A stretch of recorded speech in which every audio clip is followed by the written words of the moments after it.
Então, diante disso, o, o tema de hoje são selos proibidos, falsos, nocivos e adjacentes. Quais as diferenças? Então, baseado justamente no livro, né, do filatelista peruano Abraham Valencia, eu fiz algumas ponderações aqui, fiz alguns estudos. Porém, antes de mais nada, eu gostaria de me apresentar. Eu sou Glauber Mota e, basicamente, eu gosto da filatelia temática. Obviamente que, digamos assim, minhas coleções temáticas são muito mais de cunho pessoal, porém, existe uma, por isso que eu coloquei em destaque, né, sobre o circo, que é minha paixão em termos de tema, né, por isso que eu gosto de desenvolvê-la, e estou a passos aí, principalmente com a ajuda de alguns amigos, o Fritzen, o Carlos Dalmiro também, me ajudam bastante, o Bolzan, dentre outros. E neste momento gostaria de agradecer, né, a SPP, principalmente o Igor, que tem assim, faz esse trabalho fantástico aqui nesses encontros, o Miguel, que é uma espécie de cicerone de todos aqui, e ao senhor Braz, né, que é o presidente da Sociedade Filatélica Paulista, e a todos vocês que estão aqui neste momento. Selos proibidos, falsos, nocivos e adjacentes. Quais as diferenças? Com base no livro No todo que brilla es filatelia, emissões proibidas, de Edgar Abraham Valencia Jiménez. Então, desde o início das emissões postais, em especial após o aumento no número de pessoas que buscavam colecionar selos, começaram a haver falsificações com o intuito de enganar os filatelistas. Provavelmente, né, todos conhecemos que o mais famoso de todos, desses falsificadores ou até mesmo burladores, foi o italiano Jean Sperati, né? Inclusive tem uma imagem mostrando dois selos, o genuíno, né, e um outro que foi criado por ele, uma falsificação. Na biografia dele, foi preso por isto, porém ele alegou que não falsificava selos, na realidade ele fazia cópias de selos que já não estavam mais em circulação. Porém, isto aí assim, um assunto para depois. Quem nunca teve selos de países como, por exemplo, Asman, Togo, Alkmaar, Granada e Granadinas, Guiné Equatorial, Rio Muni? Então, com o firmamento da filatelia como hobby, e já tendo milhares de filatelistas, especialmente no século XX, muitos países começaram a emitir selos de maneira indiscriminada, levando a protestos de colecionadores e entidades filatélicas. Mesmo, digamos assim, antes da Segunda Guerra Mundial, já existiam muitas emissões de alguns países, e após a Segunda Guerra Mundial também, já nas décadas de 50, 60, uma proliferação de emissões, né, como, por exemplo, Paraguai, Nicarágua, muitos países asiáticos e africanos. E aí, obviamente, né, filatelistas, colecionadores, tem muitas entidades começaram a protestar, porque, digamos assim, viam que aquilo não é ideal. Antes de qualquer classificação de selos, né, desses selos em si e tudo, é importante destacar que uma pessoa pode colecionar aquilo que deseja. Né? A pessoa pode colecionar moedas, cédulas, rótulos de cerveja, selos e cinderelas, né? Porém, então, se um colecionador desejar ter selos considerados abusivos ou nocivos à filatelia, até mesmo cinderelas, né, porém de forma consciente, eu quero colecionar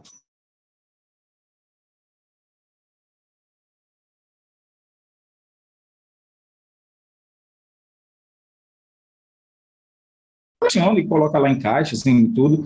Ele disse, meu amigo, se fosse uma Montblanc original, até que vai. Agora, sei lá,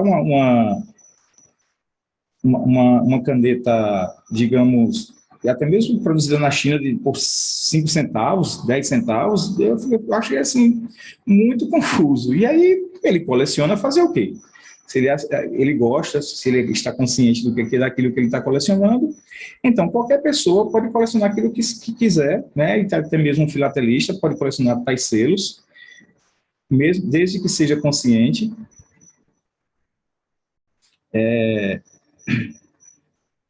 Igor, houve uma informação aqui, mas está tudo ok aí? Informação que estava com instabilidade? Não, tudo tranquilo. Deu uma travada Ah, no seu áudio, mas já voltou. ok. Então, a pessoa pode colecionar aquilo que deseja na parte filatélica, desde que seja consciente e goste, né? Contudo, o que se busca aqui neste momento é justamente mostrar, reconhecer e alertar os colecionadores sobre essas emissões. E aí nós temos, por exemplo, dois selos, aí um selo e um bloco de Elvis Presley, um dos Estados Unidos, considerado, digamos assim, um país sério, né, que inclusive é uma personalidade deste país, e um outro bloco, né, no caso de São Tomé e Príncipe, que, digamos assim, seria um bloco considerado abusivo. Falando um pouquinho sobre a história, né, do combate a esses seres nocivos, após a criação da FIPA em 1926, já no ano de 1950, foi emitida uma lista, né, com o termo emissões abusivas, recomendando o não colecionismo e que não sejam usadas essas emissões em exposições filatélicas. Esses selos que eu estou mostrando aí são mais recentes, né, não são de 1950, um exemplo aí os selos do Paraguai, e também observa-se que, além de emissões abusivas, usou-se também o termo emissões nocivas, né? Aí nós temos exemplo de um bloco de Suriname, até mesmo recente. E então, com o crescente número de emissões exageradas, também aumentaram-se os trabalhos para tentar combater tais emissões. Na década de 1960, durante o congresso da FIP em Amsterdã, muda o termo recomendação para proibir. E aí ampliou-se também a lista de países, né? Vários países aí foram incluídos, né, proibindo esses selos de serem, digamos assim, expostos em competições filatélicas. Entre essas emissões estão aquelas que são vendidas, em sua grande maioria, a particulares, que não podem ser adquiridas ou usadas nos países emissores, são sobretaxados a 50% do valor facial ou acima, eu acho que ficou faltando a palavra acima de 50% do valor facial, emissões permitidas a particulares com taxas não postais, emissões especiais que não podem ser adquiridas nos países de origem, e também emissões sem denteação emitidas simultaneamente a séries com picotes. Aí nós temos aí um exemplo, né, de uma emissão da República do Mali, uma emissão com picote à direita e a outra à esquerda, uma emissão justamente sem picote, provavelmente, digamos assim, para aumentar o valor dos selos. Digamos que seria uma espécie de indicar que seriam selos mais raros. Já no Congresso da FIP, em 1976, realizado na cidade da Filadélfia, nos Estados Unidos, decidiu-se emitir uma nota aos países filiados à OPA, mostrando uma carta especificando 4 pontos, os quais os selos eram proibidos. Emissões não vendidas em seus valores faciais ou não disponíveis nas agências dos respectivos correios, emissões não vendidas por seus respectivos países, mas por agentes filatélicos, emissões vendidas em forma de souvenirs, né, blocos promocionais, provas de cor, etc.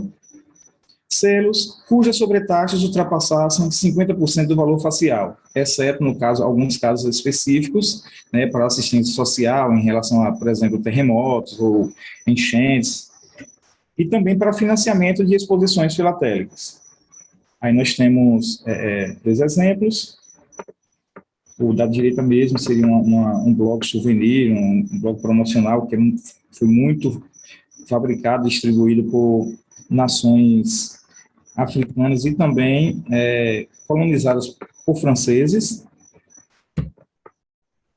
E aí, posteriormente, ao Congresso da FIB da Filadélfia, houve inúmeros trabalhos para com diretrizes, na realidade aqui a palavra seria diretrizes, para a avaliação das participações temáticas, em especial em sua seção material inapropriado, onde pondera os selos de administrações postais não existentes, cancelações ou marcas privadas, além de vinhetas privadas, cinderelas, aplicadas aos envelopes. Alguns exemplos aí, um país IFNI, que era uma possessão espanhola na África, né, outra Cinderela espanhola aí à direita.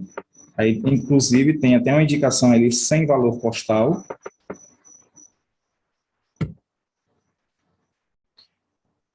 E vindo aqui na Comissão de Luta contra os Falsos e as Falsificações da FIP.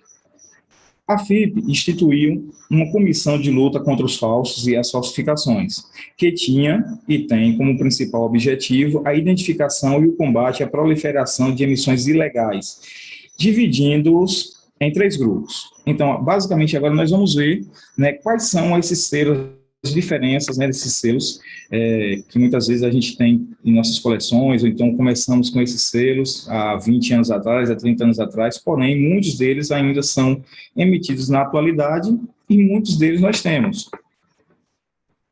E o primeiro grupo, no caso, nós vamos ver, são os falsos, falsificações e emissões fantasias. Depois, o grupo que eu considero, digamos assim, o de maior debate, de maior, entre aspas, complicação, que seriam as emissões abusivas e as emissões ilegais. Na parte das falsificações, falsas e emissões filatéricas, nós temos aí falsificações são o quê? São selos criados para defraudar colecionadores e o serviço postal, tentando imitar da melhor maneira possível os selos oficiais. Temos aí um exemplo de um olho de boi, né, uma reprodução de Sperati também, que ele fez reproduções do nosso primeiro selo. Também tem um outro exemplo à direita.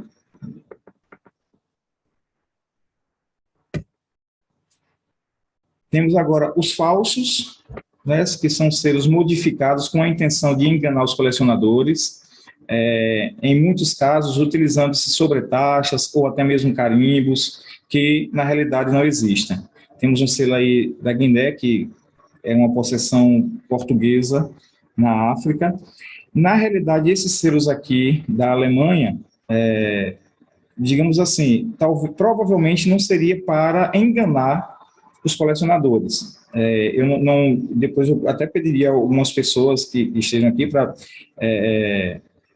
falar um pouquinho sobre principalmente esse último selo, né, Fuster Reich, não sei muito bem. Temos aí o Fritzen, Alguém?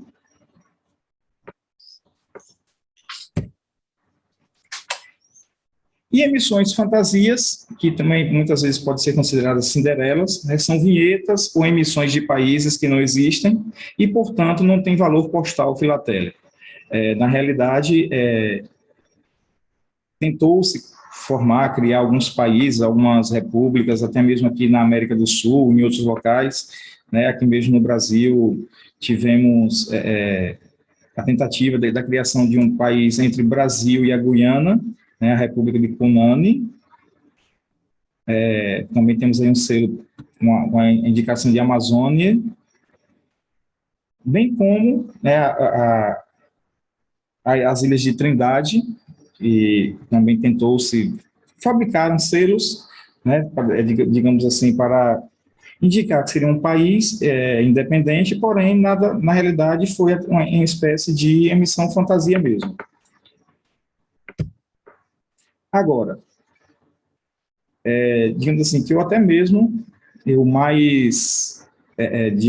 tenho dúvidas, né, quanto à classificação, quanto seriam os selos abusivos, né, essas emissões abusivas, porque muitas vezes a gente tem até mesmo formas de não identificar, de confundir, e a gente vai ver daqui a pouquinho que essas emissões abusivas, na realidade, em muitos casos, não são ilegais.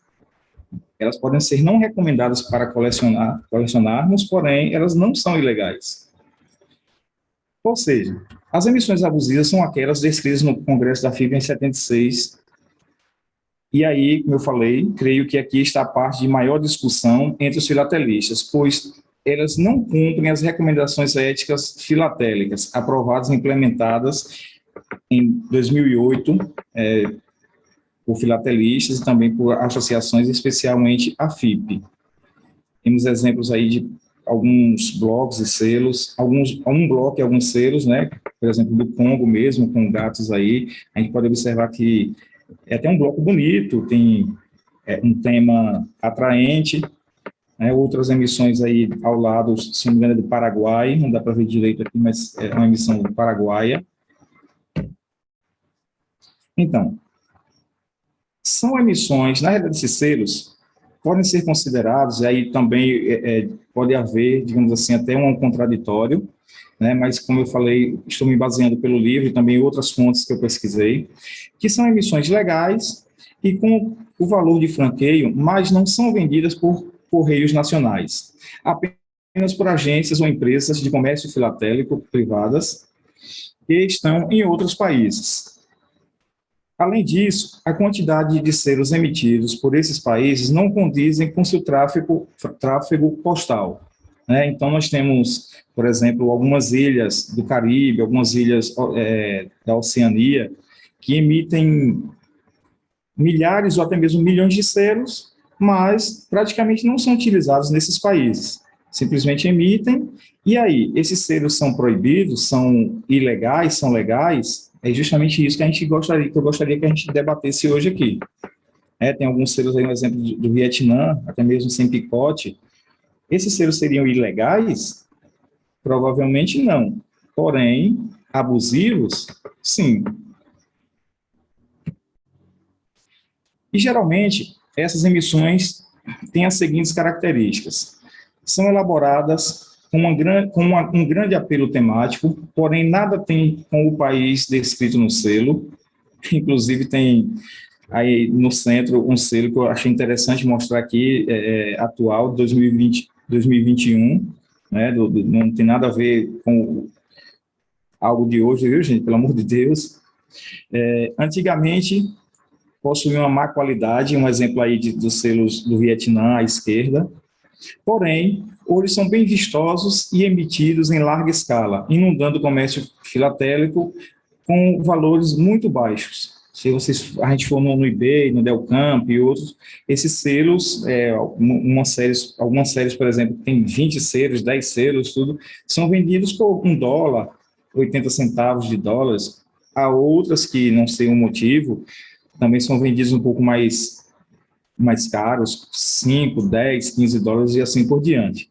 Além de muitos deles, né, tem são aqueles famosos CTO, que tem aquele carimbo já praticamente impresso, não é nem carimbado eles são, na realidade eu acho que é uma espécie de impressão. Também, às vezes, fica assim, até na dúvida o porquê, né, se antigamente os filatelistas davam maior atenção, o privilégio a selos usados ou carimbados. E nós temos alguns países, né, podemos citar alguns países, né, cujas essas emissões são consideradas abusivas. Burundi, o Tchad, as Ilhas Maldivas, o Níger, Uganda, São Vicente. Muitas vezes, o que se faz o quê? É recomendar que, preferencialmente, não sejam usados em coleções temáticas expositivas e se priorizem os países considerados mais sérios. Por exemplo, nós temos um bloco aí com o presidente americano Kennedy, que a gente pode, já de cara a gente percebe, além da má qualidade, que não condiz nem nada com o país emissor, ou o suposto país emissor. Assim como o mesmo país emitiu um bloco com o personagem Michael Jackson, né, a personalidade de Michael Jackson. O que é que Michael Jackson tem a ver com o Tchad? Provavelmente nada, a não ser que as pessoas lá sejam fãs, fanáticos por ele, esse tipo de coisa. Porém, o que a gente pode dizer é que, né, são emissões que muitas vezes até mesmo nem desses países passaram. ou nem que tenha lá 5% dessas emissões, 1%, ou até mesmo 0% desses selos ou blocos passaram por esses países. E aí o outro ponto, que é justamente aqui, nesse caso aqui, a gente deve dizer que isso aqui não se deve colecionar de qualquer maneira, nem que fosse de uma forma por ter. Quero ter, tenho aqui minha coleção, tenho aqui meu classificador, justamente porque são emissões ilegais. Se são ilegais, se são fraudulentas, não se deve colecionar, né? Então, o que são emissões ilegais? São aquelas produzidas de forma fraudulenta por empresas particulares, com o único propósito de vender aos filatelistas. Fazem milhares de emissões, fazem com temáticas interessantes no mundo em geral, porém, não foram emitidos por esses países, não foram nem autorizados por esses países. Na verdade, muitas vezes fazem o quê? Usam o nome de alguns países, e aí nós podemos dividir essas emissões de 3 maneiras. A primeira, nesse caso aí, são selos com os nomes dos países reais, com todas as características praticamente quase reais, né? Este selo da esquerda, eu confesso que eu pesquisei rapidamente apenas o nome do país, não sei se ele é ilegal, se, digamos assim, pode ser até considerado legal, então foi autorizado a ser emitido pelo país, Moçambique, mas com certeza o bloco da direita, quando temos a personalidade Brigitte Bardot, é um selo ilegal. Angola não emitiu esse bloco. Esse bloco aí não existe, não foi emitido pela administração postal de Angola. Então, alguém fez e simplesmente vendeu, e isto, infelizmente, essas empresas ou esses falsários enriquecem, ganham muito dinheiro, milhões de dólares mesmo anualmente.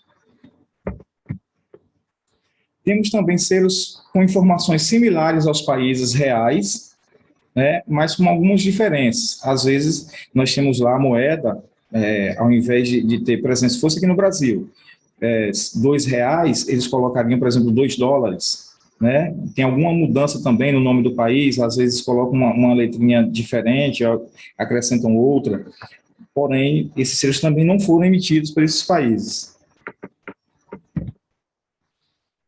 Temos também selos que o nome das regiões, os lugares existem, são existentes sim, mas sem autonomia postal. Nós sabemos muito bem que é uma república na Rússia, que é a Chechênia, que pretende separar-se da Rússia, porém não tem autonomia postal. Mesmo que eles emitam selos, esses selos não são reconhecidos pela UBO, pela FIP, assim como os selos que caem embaixo aqui. Eu até esqueci o nome do país em termos de pronúncia. São países, entre aspas, que a gente poderia dizer fictícios, certo? Porém, até mesmo, eu creio que muitos de vocês conhecem um colecionador que de vez em quando aparece aqui, é o Paulo Darós. Ele tem uma carta circulada de fato, né, da República de Nagorno-Karabakh, com selo de lá. É uma república que pretende separar-se, se eu não me engano, do Azerbaijão, porém, digamos assim, tem uma grande colônia de armênios, certo? Mas eles tentam separar-se e não é reconhecido. Mas existem os selos emitidos de forma ilegal, e como eu falei a vocês, um amigo nosso tem uma carta realmente circulada desde esse país, entre aspas. O papel das instituições postais e filatélicas, faltou essa. As instituições postais, UPO, Correios de diversos países, e filatélicas, a FIP, a FIAF, a FEP e outras, formaram diversas comissões com a finalidade de combater as emissões que falamos aqui, realizando encontros periódicos, elaborando listas de selos nocivos e abusivos e ilegais, Chamamento de associações de comerciantes, editores e catálogos também para, faltaram algumas coisinhas, para que também, digamos assim, tenha uma maneira de se evitar, né, a catalogação, a venda, a comercialização destes selos. E a UPO, através da World Association for the Development of Philately, adotou o que nós chamamos de WNS, que digamos, seria uma espécie de catálogo da UPO mesmo. Se a gente for lá no site, nós encontramos esse catálogo no site da UPO, que é uma espécie onde as administrações postais deveriam informar e inserir seus selos emitidos anualmente. O problema é que muitos países, infelizmente, não informam a UPO, não inserem seus selos, as imagens dos seus selos neste catálogo. Nós estávamos conversando ontem, eu e o Maurício Merria, que está aqui agora nesse momento, que os países devem pagar a UPO para manter esses selos lá no seu site. E aí muitos países não querem gastar, né, com isto, e também há a questão de que muitos países, eles, digamos assim, mesmo essas emissões abusivas e nocivas, eles adotam como selos de seus países, né? Então, se, digamos assim, Togo, na África, emite 800 selos ao ano, seria quase impossível deles colocarem nesse catálogo que está lá no site da UPO. Dentre outras também, digamos assim, outros trabalhos realizados pela UPO. O grande problema é que não há uma atualização anual dessas emissões, então o problema maior desses selos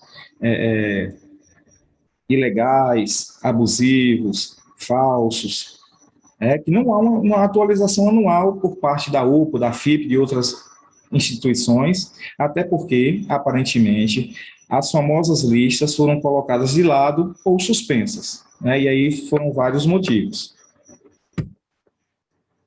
Alguns pontos a considerar é que, em muitos casos, é difícil assinalar essas emissões, reconhecer de fato. Vários países alegam que são discriminados. Por exemplo, temos aqui alguns selos da Guiné, atual, se não me engano, 2021, com o tema da Covid.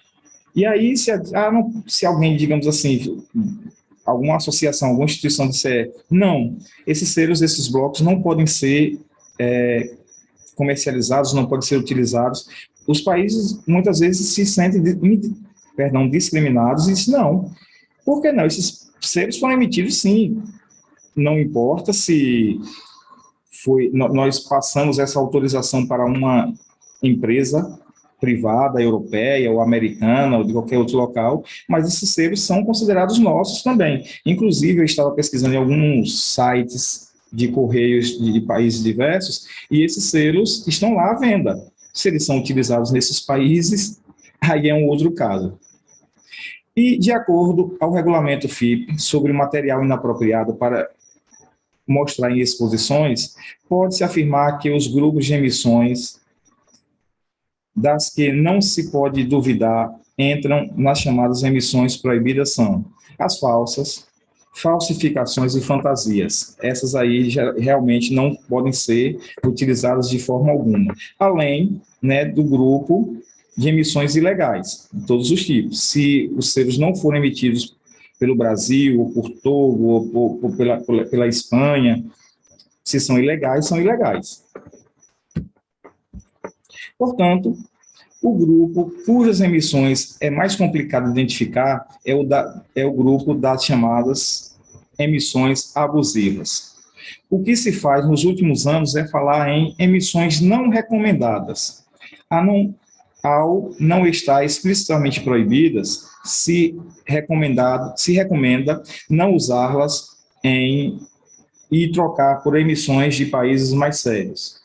Os principais problemas ao se colecionar tais selos são a questão econômica, né? Muitas vezes garotos, garotas, até mesmo adultos, compram esses selos de forma sem saber, na realidade, que eles não deveriam ser colecionados. acaba depois, quando nós descobrimos, não, esses selos praticamente não valem nada, né? Nós desanimamos e desapontamos, muitas vezes até deixamos de colecionar selos. Tem, na questão de exposições, algumas penalizações, porque podem ser justamente selos abusivos. Tem a questão de direitos autorais, perda ao erário público e vários outros problemas. E, rapidamente, só para concluirmos, né, temos alguns casos famosos, né, a questão da a empresa famosa que fabrica, comercializa selos muito bonitos, né, faz acordos com países diversos no mundo e emitem, né, esses selos, na maioria das vezes esses selos na maioria das vezes nem chegam aos seus respectivos países. A gente pode ver aí algumas emissões com um tema muito colecionado, que é o xadrez. Também nós temos aí conchas marinhas, né, muito bonitos. E um outro caso que também a gente deve pesquisar, depois a gente poderia até mesmo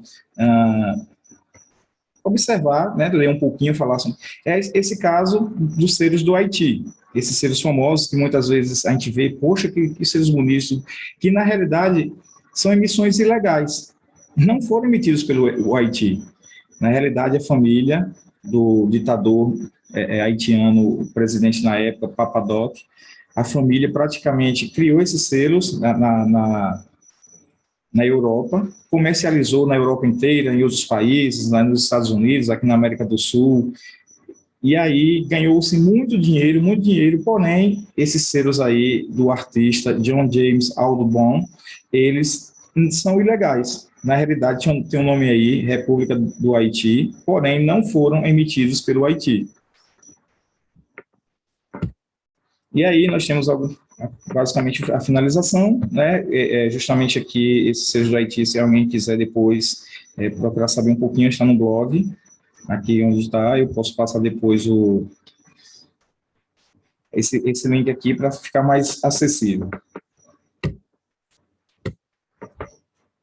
Ok, amigos, muito obrigado. O Glauber. Oi, Reinaldo. Tudo bem? Muito bom. Valeu, galera. Só uma curiosidade, você poderia... Reinaldo, rapidinho, vou fazer igual ao Miguel. Pega leve.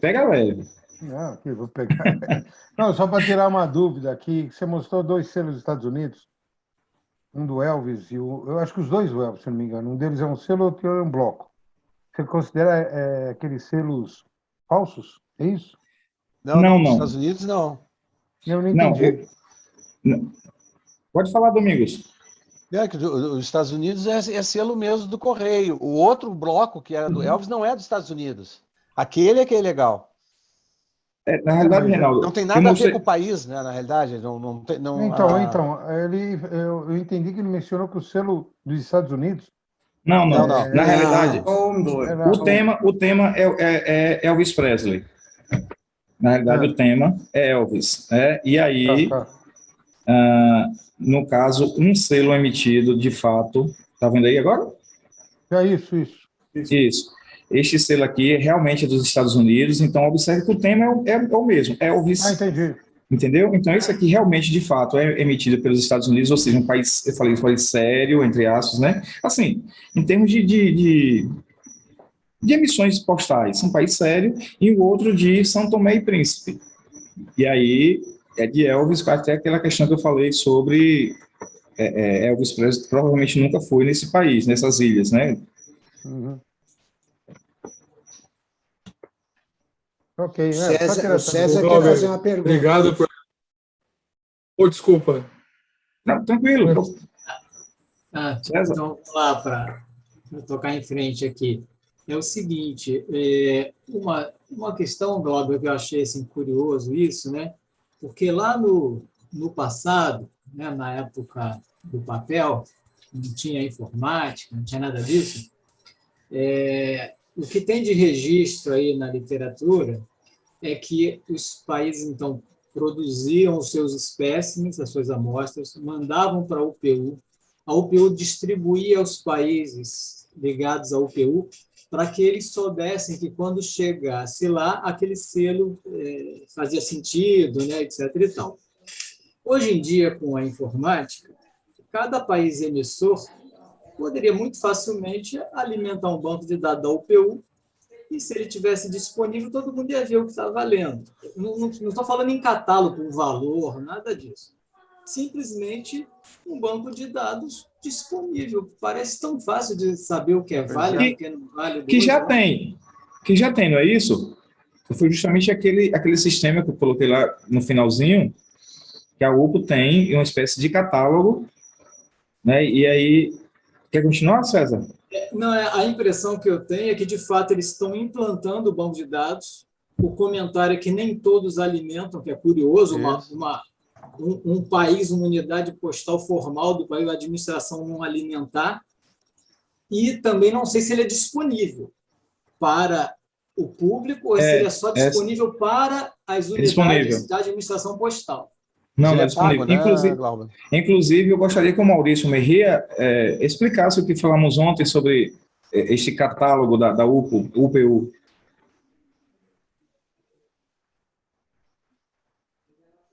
Maurício? Meu português não é muito bom, mas eu vou tentar. O catálogo da UPU... disculpa, voy a hablar en español, lo siento. Sí, lo siento. Ok, lo que hablamos con Glauber anoche es que, digamos, ese catálogo de UPU existe, pero no todos los países van a pagar. Uno de los que no aparece es el mío.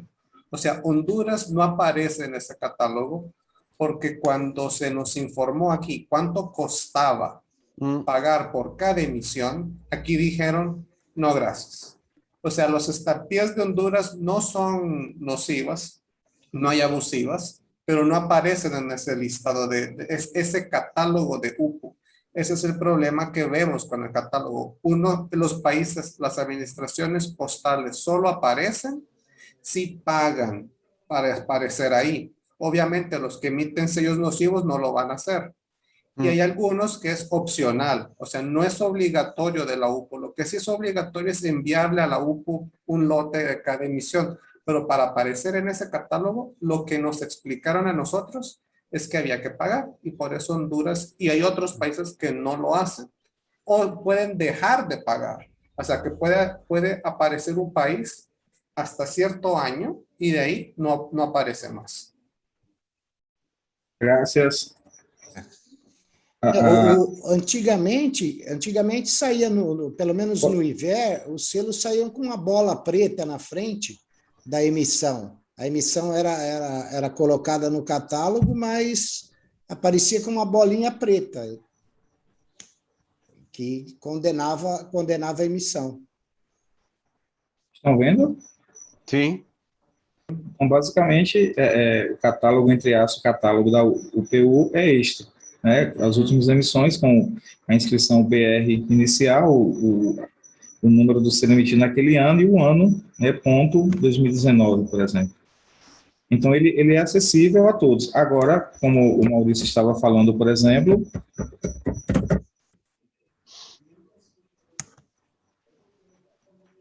aqui é um selo das Nações Unidas, relacionado com Honduras, mas não é o selo de Honduras. Olá, Glauber, permite um complemento? Alô. Oi, Fábio, tudo bem? Quanto tempo? Faz tempo. Primeiro, parabéns pelo seu estudo e parabéns pela evolução da sua coleção do circo. Eu lembro, quando nós nos conhecemos, acho que foi em 2014, na Bandeirantes, 2014, você estava começando a coleção e, recentemente, eu vi sua coleção na exposição dos indianos. Acho que você sabe o que eu estou falando, né? Sim. Sobre esse catálogo da UPU, ele começou por volta de 2004, mais ou menos. Então, cada país tem que pagar uma taxa para a UPU e tem que mandar suas emissões para que a UPU faça os scans e coloque no catálogo. Acontece que muitos países, geralmente africanos, são países pobres, E eles não pagam e, consequentemente, os selos não aparecem. Outros países demoram muito para enviar os selos. Então, você entra num determinado país, num determinado ano, e o selo não está lá. E também tem aqueles países cujas administrações são desorganizadas. Demoram um tempão, não enviam. Então, tem tudo isso para levar em consideração.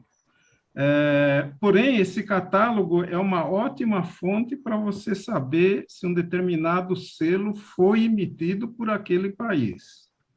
Hoje, com as tecnologias que nós temos, é muito fácil fazer o design de um selo, imprimir e distribuir no Delcamp e no eBay. Uma meia hora antes de começar a sua palestra, eu entrei no Delcamp e digitei Covid-19. Apareceram 1.800 selos, e alguns extremamente curiosos. Eu poderia compartilhar a tela rapidamente? Deve. Desculpa, 1.800 selos ou 1.800 lotes disponíveis? Desculpe, você tem razão, 1.800 lotes disponíveis, tá? Eu creio que muitos deles são ilegais, ou seja, impressos por terceiros com o nome de um país, e o país não emitiu aquele selo. Eu vou compartilhar a tela rapidamente, vamos ver se eu consigo. Olha. Oi. Não. Continue. Bom, vamos lá. Então, uma maneira para você saber se uma emissão foi realmente emitida por um determinado país é consultar esse catálogo da UPA. Uma outra maneira é você consultar o catálogo Scott. Por quê? Eu fiz uma pesquisa no passado e entrei em contato com uma das pessoas que participa do grupo que elabora o catálogo Scott. Eu mandei um questionamento de 4 linhas, ele me respondeu 40, tá? Me explicou direitinho.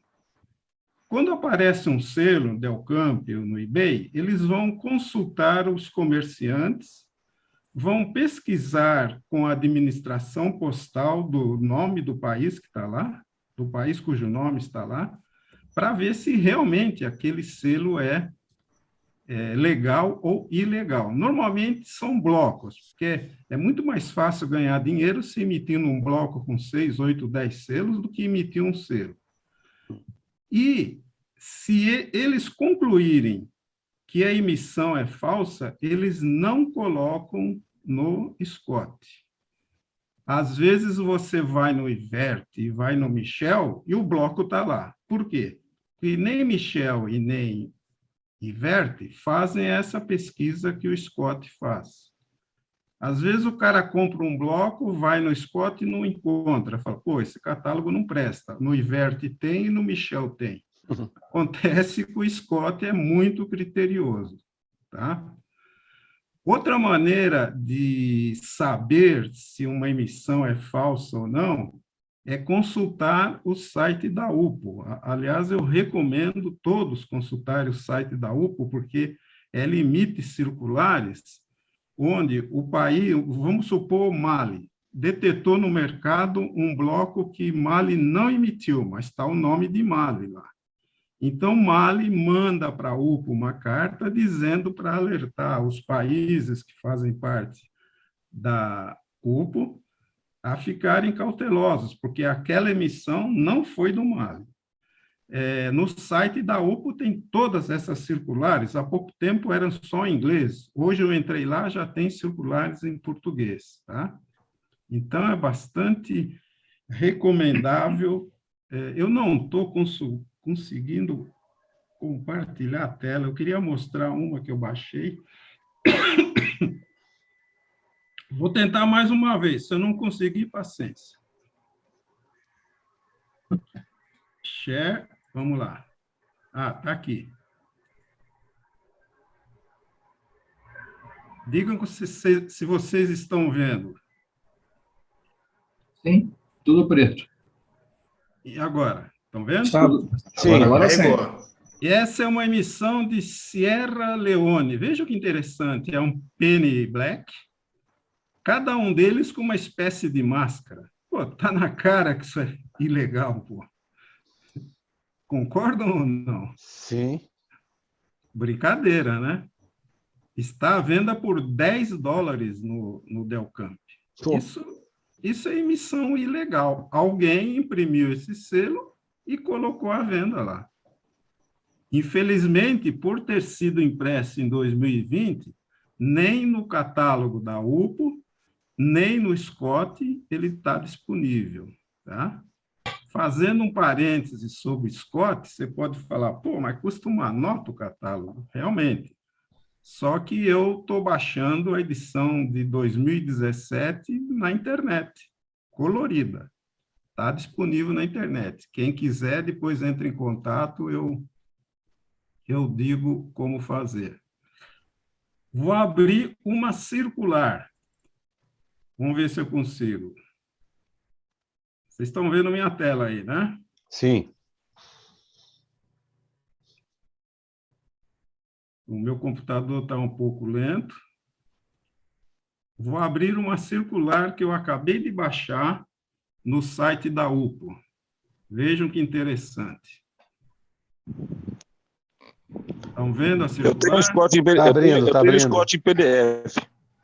PDF, exato. Eu estou baixando a edição de 2017. Está disponível na internet. Quem quiser... Agora apareceu.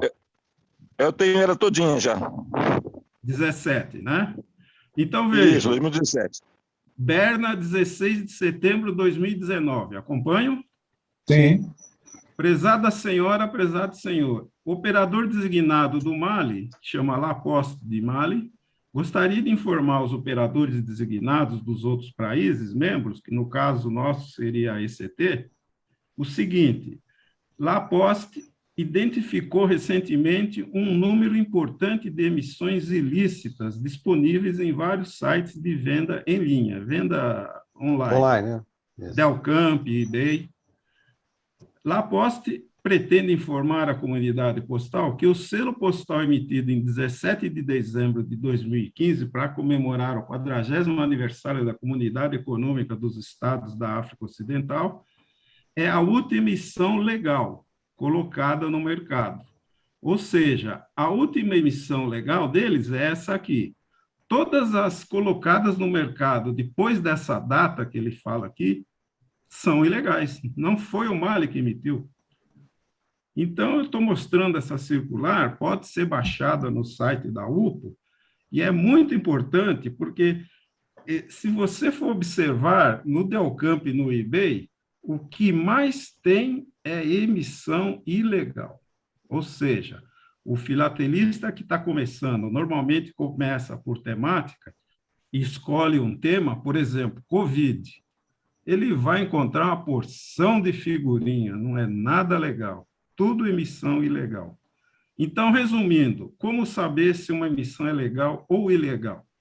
Se é um pouco antiga, é o catálogo da UPO. Tá? Se estiver lá, é ilegal. Se não estiver, a chance de ser ilegal é enorme. Os falsificadores aproveitam aqueles países que não alimentam a UPO para imprimir selo com o nome desses países. E a segunda opção, que eu acho também muito mais, que rende muito mais, é consultar o Scott. Esquece Vert, esquece Michel. Se está no Scott, é legal. Se não está no Scott, a chance de ser ilegal é 99,99%. Era isso que eu queria falar, tá bom? Ok, amigo. Muito obrigado. Deixa eu liberar. James. Glauber. James. Oi, Roberto. Anite. Posso falar? Glauber, duas coisinhas que eu queria colocar. Esse livro que você usou do Abraham, que é o peruano, é um livro muito legal e ele é disponibilizado para consulta, só não pode comercializar. E eu hospedei esse livro no meu site, estou passando agora no chat, tá? Está aqui o livro. A segunda coisa, Fábio, tira o compartilhamento de tela, Fábio. que eu estou tentando fazer, peraí. Ou compartilhe o Itaú com todos. Isso, compartilha Itaú o Itaú pode ser, manda a senha também. Eu coloquei o link que eu estou hospedando o livro aqui, que fica mais fácil fazer o download. Liberou. Okay. Fica mais fácil fazer o download. Outra coisa, você falou de emissões abusivas, né? Aqueles países que emitem um monstrilhão de selos, né? Eu parei de colecionar selo do Brasil, os novos, né?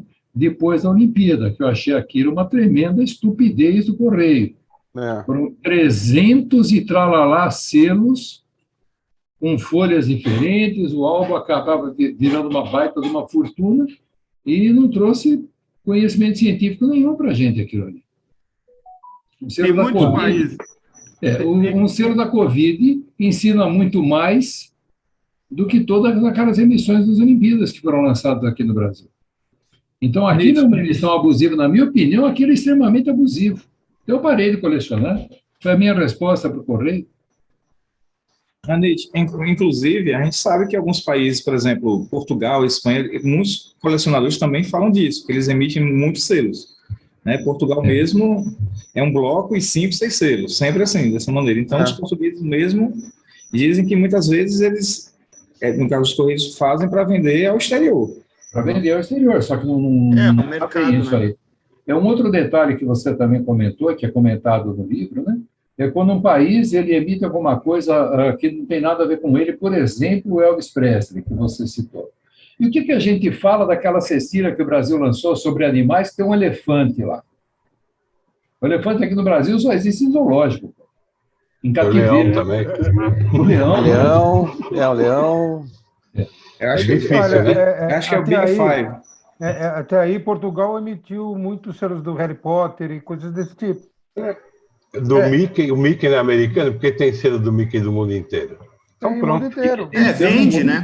Vende. Tem selo do Mickey em Portugal. Tem uma ligação com Portugal, mas Star Wars não.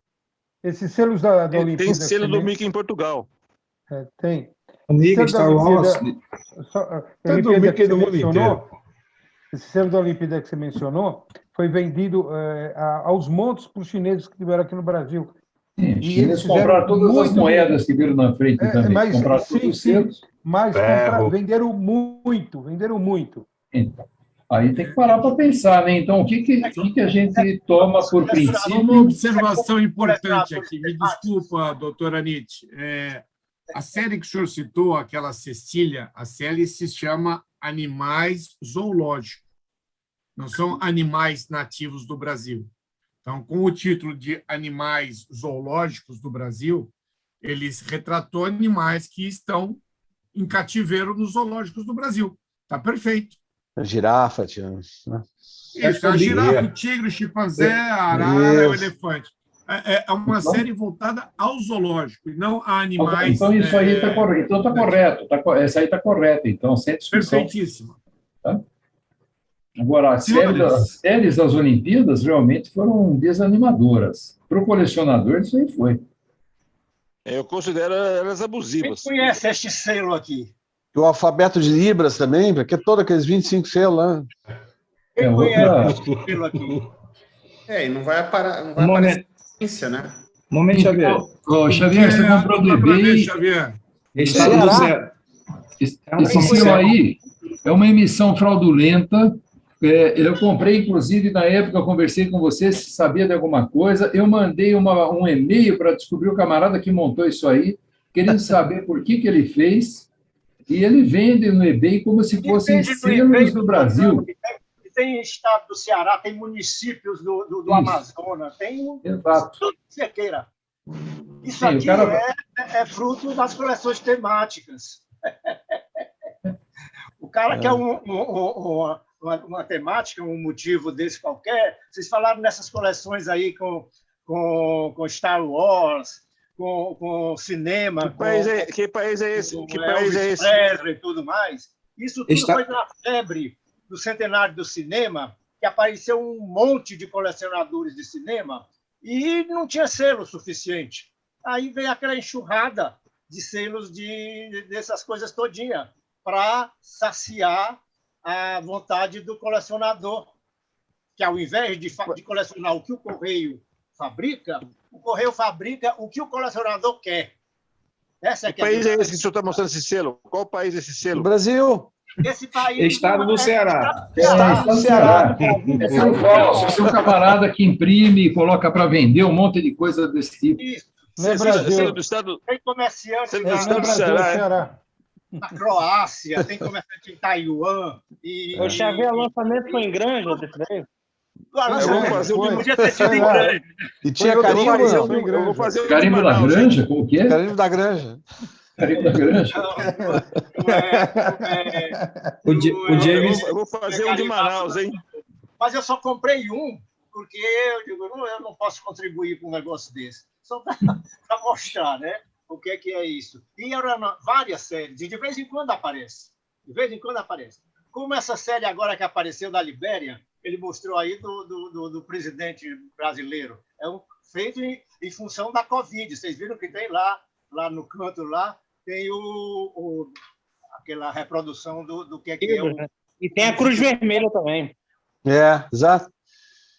Isso, inclusive, fazem isso por vários motivos. Não, esse não é do Ceará, não. Essa Covid aí não é do Ceará, não. É do estado do Ceará? Sim, estado do Ceará, primeiro porte e tal. Primeiro porte comercial. Carta comercial, estado do Ceará. Perfeito. Autômato. Por ordem, eu acho que o James levantou a mão primeiro agora. Obrigado. Legal você ter virado uma conversa essa pergunta que eu fiz, porque eu estava interessado numa caderneta das Antilhas Holandesas de 1977 com selos ordinários, mas com um belo pedaço de texto mostrando como é o papiamento, a língua que só se fala, né, uma língua que foi desenvolvida popularmente. Então, não tem nenhum interesse comercial em fazer uma coisa escrita em papiamento. Aliás, poucas emissões eles fazem escrito em papiamento. Não é só o jogo, não, Léo. Como a maioria dos países que foram colônia, até recentemente, eles acabam emitindo as coisas, o povo fala uma língua e emitem em francês, em inglês, as emissões filatélicas, né? E aí que me surgiu essa ideia, mas eu coloco um negócio lá e depois descubro que estava na lista dos condenados, que eu sempre ouvi falar da lista dos condenados, né? Mas então, eu sei que se eu colecionasse ônibus espacial, eu seria um idiota comprar um selo do Paraguai com ônibus espacial, né? Ou Elvis Presley de São Tomé e Príncipe. Acho que no nosso ciclo de colecionadores, né? Todo mundo tem esse bom senso, né? Mas, James... Mas o problema é o iniciante. Né? Eu entendo. As cartelas de selos, né? O Vietnã lá... Quando você mostrou aquele Vietnã da China lá, Vietnã falsificado, eu falei, nossa, já vi muito isso aí pendurado em banca de jornal, né? Mas a questão é que, às vezes, eu fico na dúvida também, muitos selos, por exemplo, do Paraguai, esses selos do Paraguai mesmo, da década de 70, tudo, eles são ilegais, eles são proibidos? Não, abusivos são, nocivos são. A questão eles são proibidos para se expor a coleção temática, né? E aí a gente vê, em muitos casos, a gente vê coleções filatélicas temáticas premiadíssimas que tem um ou dois selos desses aí. Nem só do Paraguai, como foi um exemplo, mas talvez de outros países também. A questão maior é esta. Então, eu também fico nessa dúvida. Eu não tenho conhecimento sobre isso. Então, o Paraguai, por exemplo, eu tenho interesse lá porque alguma emissão saiu em Guarani também, escrito, né? Não só em espanhol. Atualmente tem.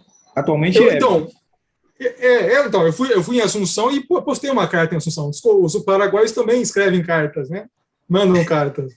Como discernir que foi feito abusivo e, né? Ou ilegal. Desse do Paraguai tem muitas emissões que não, as que são proibidas pelo menos, que nem chegaram a ser vendidas lá, foram direto para os comerciantes, era impresso da Europa e saía direto para os comerciantes. Não é que todo selo paraguaio seja ilegal, não. Tem selos que, claro, eles usam o selo do correio. Eu tenho uma dúvida aí. Fala, Bonini. Posso falar da minha dúvida? É o seguinte, eu tenho muitos selos de 60, anos 60 até 70 do Paraguai. E eles estão classificados no catálogo Scott. Quando você fala com o pessoal do Paraguai, eles consideram essa época a época inflacionada, que eles chamam, parece. Então, eles são o quê? Selos condenados? O que seria eles? Se está no Scott, segundo um amigo que falou agora, eu peguei agora, eu não guardei o nome dele, eles são oficiais, né? Ou não? Veja, o Scott só coloca selos que realmente foram emitidos por um determinado país. Se aquele país emitiu milhões de selos, é outra história, tá? Eu comentei sobre selos ilegais, que é o que mais tem no mercado. Está no Scott? É legal. Não está no Scott? Não é legal. Agora, se ele é abusivo, se ele é falso, é outra história. Por exemplo, comentou-se muito agora há pouco do Mickey. Na internet, Del Bay e Del Campo, tem um montão de selos do Mickey, normalmente blocos, que são ilegais, porque é um tema muito chamativo. Então, pessoas emitem selos com o nome de país emissor Mali, ou qualquer outro país da África, e vendem como sendo legais, mas o Scott não registra esse selo. Não sei se entendeu, Antônio. Se está no Scott, foi realmente emitido pelo Paraguai. Agora... Eu entendi, sim. Entendi. Continuando a sua brecha, eu acho que para um jurado que está numa exposição, avaliando uma coleção temática, é extremamente difícil ele saber se um determinado selo é legal ou ilegal, porque a quantidade que existe no mercado é enorme. Não sei se o Reinaldo Macedo pode concordar ou discordar do que eu estou falando. É muito difícil, é muito selo ilegal, muito selo abusivo. Não sei, é a opinião que eu tenho. Senhor Flávio Flores, deixa eu pegar um gancho da sua fala. Pois não. Eu já amarro aqui a minha... Só que não é senhor, tá? Primeiro, eu não uso bigode. Obrigado, eu entendi. Bigode, não, dificilmente uso paletó e gravata e torço para o Corinthians. Não vai chamar um corintiano de senhor, né? Ah, bom, aí é outra história. Vamos lá. Quase perfeito. Ele conseguiu denegrir a imagem dele rápido. Exatamente, acabou. Acabou. Foi quase perfeito. Flávio, continua falando que tua voz é sensacional, viu? Vai, Corinthians. Wilson. Então, eu concordo que é difícil para um jurado. Eu acho que geralmente a gente confunde emissão ilegal com emissão abusiva. São coisas diferentes. Acho que a primeira tarefa são essas categorias, né, que não são claras. Daí, Glauber, eu quero te dar o parabéns pela palestra de hoje, né, que já ajudou um bocado aí nessa diferenciação. Eu digo mais, eu acho que é difícil para o juiz, para o jurado, né? É difícil para o comerciante filatélico, porque, assim, eu vou partir da ideia de que o ideal seria, né? Eu nunca vou esquecer uma vez, eu tinha o Antônio Paulo Ribeiro, me vendia selo alemão, em Porto Alegre, Domingos, e um dia eu pedi para ele... Conheço. Um bilhete postal pré-selado. Ele falou, não consigo, porque o meu comerciante ele é especializado em selo. Na Alemanha, todo mundo é ultra especializado. O cara que vende bilhete só vende bilhete. E isso é impossível de ocorrer, né? O comerciante filatélico tem que dar conta de um monte de variedades, de tipos. Então, também fica difícil para dominar todas essas nuances, né? Eu acho que, ao fim e ao cabo... Quem tem o domínio para discernir isso é o colecionador, que, na medida que vai se aprofundando num tema, ele vai conseguindo selecionar qual país a emissão é mais coerente com aquele tema. Vou dar um exemplo, né? Eu coleciono uma encrenca, estou tentando colecionar uma encrenca, junto com o Miguel, né, chamada Segunda Guerra Mundial. Gente, o que tem de emissão da África, do Rommel... não está escrito no gibi. E aí, o que a gente faz? À medida que você vai lendo, vai estudando sobre o tema, você vai tendo, olha, isso aqui não faz sentido, né? É muito bonito, tal, mas aquela ancoragem, o tema, só vai ser possível na medida que você vai aprofundando. Eu acho que aí entra uma questão de estudo, de envolvimento com o tema, né?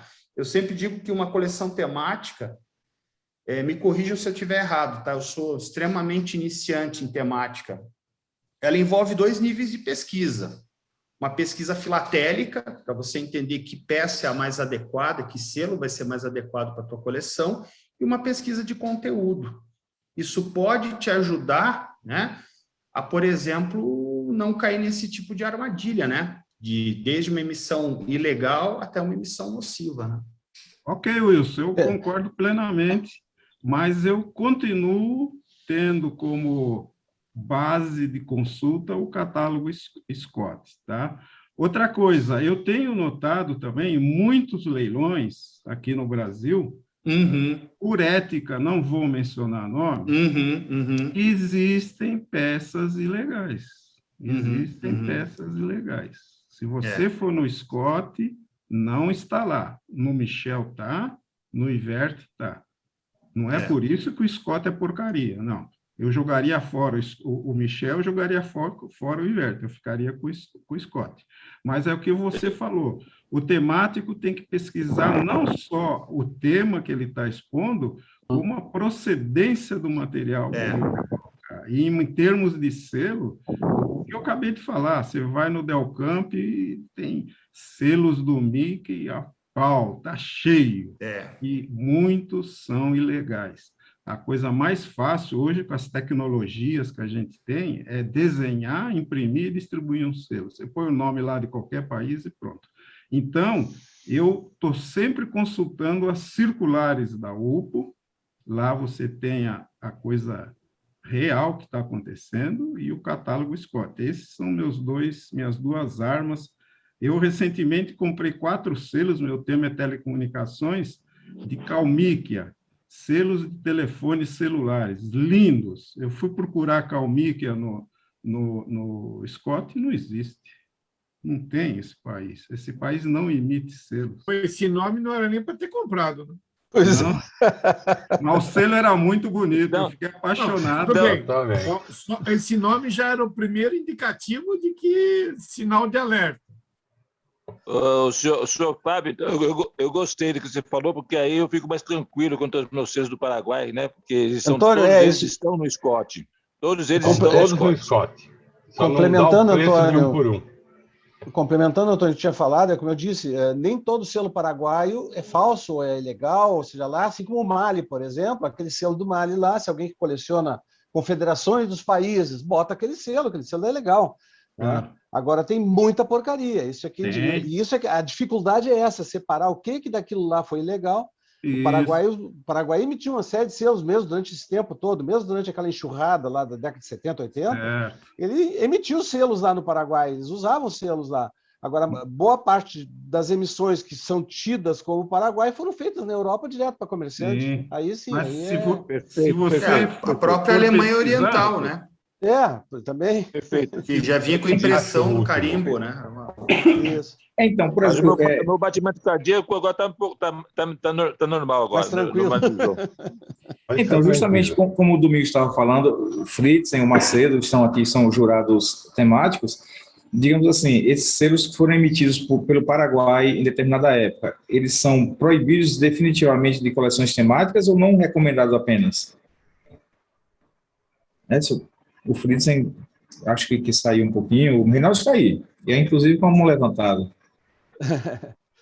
Eu não vou furar a vez do Domingos aí, então... Não, vai lá, depois eu...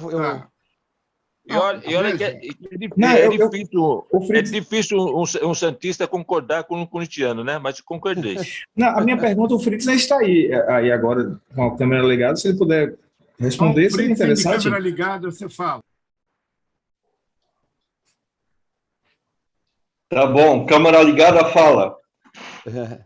Seguinte... O palestrante que falou que você está de câmera ligada, fala.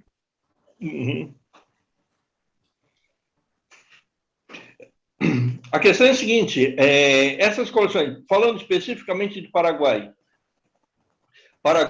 os selos eram feitos final dos anos 60, início dos anos 70, os selos eram feitos em Portugal. Isso. E eles nem chegavam no Paraguai. Agora, há emissões dessas que eu, pessoalmente, fui e comprei no Correio no Paraguai. Tá? Então, eu fui em agência postal. Eu me lembro que foi lá em 77, 78, tá? Eu estive no Paraguai e comprei vários desses selos no próprio Correio Paraguaio. Pago em Guarani, tudo certinho. Circulei cartas com esses selos. Perfeito, perfeito. Então, Fritz, a minha dúvida, talvez de outras pessoas, numa coleção temática expositiva, competitiva, não só do Paraguai, mas, digamos assim, essa lista que tinha lá na década de 70, 80, selos proibidos, tudo. Se hoje, digamos assim, algumas pessoas utilizarem esses selos, seriam penalizados ou não? Ou, obviamente, a gente sabe que uma coleção com determinado tipo de material e com esses selos, digamos assim, abusivos ou nocivos, tal, a pontuação seria realmente muito diferente. Agora, seriam totalmente proibidos? Olha, eu, particularmente, eu não tiro pontos. Tá? Não atribuo pontos pelo colecionador. Normalmente, na orientação, na sessão de feedback, a gente fala sobre esse problema e recomenda a substituição por selos efetivos. Agora, há muitas dúvidas em relação, por exemplo, a Argentina tem um selo que é considerado como abusivo. Por um problema, é uma emissão oficial do Correio da Argentina, está lá na lista, mas é por um problema da sobretaxa que teve. Ela teve uma taxa adicional, que era a favor de uma entidade. Miguel. E aí, essa diferença entre a taxa e o valor que ia para a entidade acabou acarretando problemas para o Correio Argentino, e essa emissão do Correio Argentino acabou entrando nesse rol de emissões teoricamente proibidas. É evidente que se o colecionador usa e não tem conhecimento, a gente dá orientação e faz a recomendação para não usar. Tá? Então, esse é o prático. Mas, na praticidade, efetivamente, não tiramos ponto, não atribuímos ponto. Tá? Tô dizendo só na prática. Esse é o meu procedimento particular. Tá? Eu não costumo penalizar o colecionador por causa disso. Agora, é evidente, se ele abusar disso, na próxima vez, aí sim. Perfeito. Deixa eu só aproveitar, eu vou compartilhar uma emissão que acho que pouca gente conhece. Deixa eu mostrar essas emissões aqui, para ver se vocês conhecem essa emissão brasileira.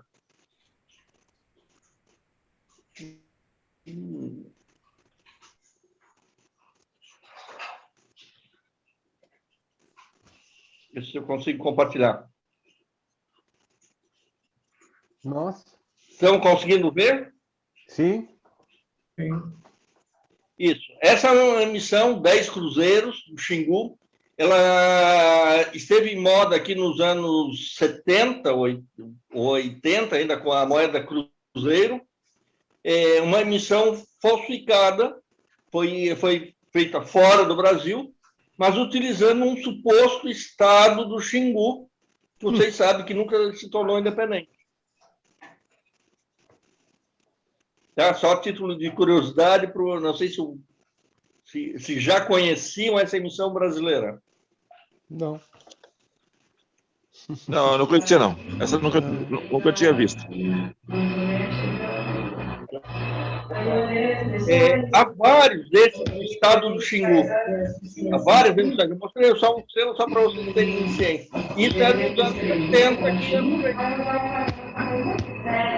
Miguel. Oi. O som da TV. O som está aberto. O meu? O som da TV, Miguel. Não é o meu, não. Estou longe da TV. Agora melhorou. O meu não é, porque nem TV eu tenho. Então, o meu também não, eu estou no fone de ouvido, inclusive. A minha Vocês está estão me desligada. ouvindo? Vocês estão me ouvindo? Faz som, pessoal, quando faz som, Eu a estou. tela fica Perfeitamente. amarela. A tua tela estava amarela, Miguel. Eu estou no celular, meu computador não tá, deu algum BO nele agora. Hoje é dia. Eu falo que não sou só eu. Vamos lá, Domingos, depois Oswaldo, depois Macedo. É só quanto ao conceito do falso, né? Na semana passada, no curso de documentoscopia, quase deu morte lá. Tinha gente que queria matar o professor, porque tem uma boa parte já é perito, né, em documentos, e outra parte advogados. E aí o conceito de falsidade, segundo o mestre, e está na legislação, no caso do dinheiro, tá? E depende, a gente pode depois extrapolar para a filatelia, mas no caso da nota de dinheiro, o dinheiro é falso só aquele que está em circulação, legalmente em circulação. Então, uma nota falsa, só considera ela falsa se ele está em circulação. Uma nota de R$100, uma nota de R$200, aquela nota de 820 que apareceu, ela não é falsa. Então, a pessoa jamais vai poder ser incriminada pelo crime de falsidade. É outro crime. Tá? No caso aí, né, na realidade, aquela nota não existe, ele tentou enganar alguém, é outro tipo de crime, não é falsificação. Fazer uma coisa que não existe. Também não seria falsificação de alguém tivesse na cabeça aí de falsificar uma nota de R$1. A nota de R$1 não está mais em circulação, ela foi recolhida. Ela não circula mais, não faz parte mais do meio circulante. Então, falsificar uma nota de R$1 não seria uma falsificação. É outro tipo de crime. Isso aí ninguém entendeu, não queriam entender. No caso da filatelia, a gente tem, né? Normalmente, ou o cara fez uma falsificação para o correio ou uma falsificação para enganar os filatelistas. Uma tem valor, considera-se que tenha valor quando passou pelo sistema do correio, né? E outra simplesmente foi para enganar as pessoas. Não sei se a gente poderia também aplicar esse para agora, por exemplo, aquelas emissões que são de uso corrente que foram fraudadas, elas são falsificações. Agora, se ela não está de uso corrente, ela não é um outro tipo de crime. Não é o crime de falsificação. Então, pode dizer que aquilo é falso. Ela não é, na realidade, o termo não seria exatamente esse. Seria inverídica, sei lá, um termo assim, entende? Mas não falsa, não é a falsificação. Domingos, é só esse... Oi. Eu entendo, você está certo, perfeito. Eu entendo que para todo selo falso tem que ter um original, que não é falso, certo? Mas que esteja em circulação, entende? Sim. Se eu hoje falsificar um olho de boi, ele não é falso, ele é uma contravenção, mas não é uma falsificação. Teoricamente, é prefeito legal, entende? Claro que para filatelia, tu sabe o que é. Ele já existiu. Aí é outra, digamos, o entendimento é diferente, né? Na filatelia o entendimento é outro. Para aquele selo do Xingu, ele não é falso. Ele é ilegal. Existe, né? Nunca existe, exatamente, não existiu, nunca existiu. Agora, o que existe atualmente, Delcamp e eBay, não sei se vocês notaram, é uma cacetada de selo ilegal. Aí eu coloco novamente a minha dúvida, como o Glauber também levantou. Será que todo jurado conhece todos os selos ilegais? É impossível. É impossível. Vamos voltar um passo anterior, que eu acho que é importante, já que nós estamos citando os jurados pela segunda vez. Os jurados hoje não conseguem conhecer tudo o que existe em filatelia, porque a filatelia se especializou de tal forma, até com o material existente, que fica difícil de alguém ter a mesma profundidade. A gente vê, por exemplo, aqui mais cedo, o grupo de censuras, a profundidade que se analisa. Então, os grupos de jurados hoje, quando são compostos, tentam ter uma multidisciplina, tentam se fazer intercâmbios de perguntas, às vezes, a outros grupos, e faz uso, às vezes, até da própria internet para pesquisar alguma coisa. Impossível imaginar, não é nem discutir aquilo que é legal, ilegal, falso, nocivo. A filatelia se especializou de tal forma que é difícil ao jurado ser tão especialista dessa maneira. Então, o jurado recorre aos outros do grupo, recorre aos outros grupos de jurado e recorre a outros tipos de consulta, porque é impossível você imaginar que alguém detém todo esse conhecimento, gente. Perfeito, perfeito. Por isso que eu acho que se você colocar um selo ilegal, você não vai perder ponto.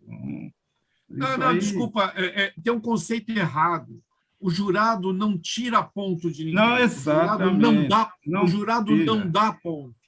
Então não existe o perder, existe o não ganhar. Não ganhar, exatamente. Você nunca vai perder ponto. Você pode não ganhar, mas perder você não vai. Porém, se esse selo ilegal foi identificado, é penalizado. Não, você deixa de ganhar pontos no conhecimento filatélico. Okay. Não existe perda. Não é assim, tem 10, vou tirar 1, ele fica com 9. Não. Quão mensurável é o conhecimento dele? Ele chega dos 15, ele chega em 9, chega em 10, chega em 8, chega em 14. Não tem retirada, existe não atribuição. Porque parte do princípio que ele deveria ter o conhecimento e fazer esse discernimento. Isso aí. É que muita gente fica preocupada. Será que eu vou perder ponto? Não, você não vai perder. Não, nunca vai perder. Você vai deixar de ganhar. Isso aí. Andy, quando eu for a São Paulo, saiu. Vamos lá, Oswaldo. Boa noite a todos. Tenho uma opinião para dar sobre isso. Primeiro, que todo mundo sabe que eu coleciono Mongólia. Foi a primeira coleção de selo que eu fiz na minha vida. Foi Mongólia quando eu tinha 14 anos. Eu coleciono ela até hoje. Muito mais fácil de colecionar que o Brasil. Esse lote de trem que o Glauber colocou aí na foto, se você for entrar no Correio da Mongólia, ele tem para vender ainda. Tá? Você consegue comprar no Correio da Mongólia. Entendeu? Outra coisa. Esse selo que ele falou aí, que são selo com picote, sem picote. Se você pegar o Iver francês, que eu tenho aqui, todo o selo da França, a maioria sai com um sem picote, com uma tiragem mínima valendo o triplo do preço, mais ou menos. Inclusive, se alguém tiver aquele do xadrez que quiser me arrumar, eu agradeço. Certo? Porque, realmente, se você pegar o Scott, eu tenho aqui o Iver, e todo o selo da França antigo, não é novo, não.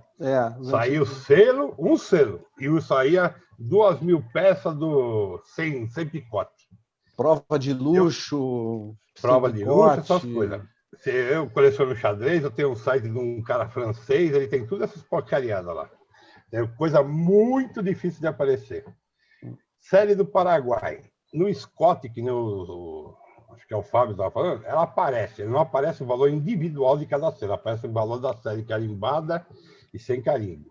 Eu faço Copa de 78 também, porque eu faço muitos países, certo? Então, Copa de 78, por exemplo, eu tenho um catálogo da Argentina com todo o selo que o mundo inteiro emitiu de Copa de 78. Eu fiz, porque cismei de fazer e acabou. Não tem nada a ver com Maradona, nada. Cismei.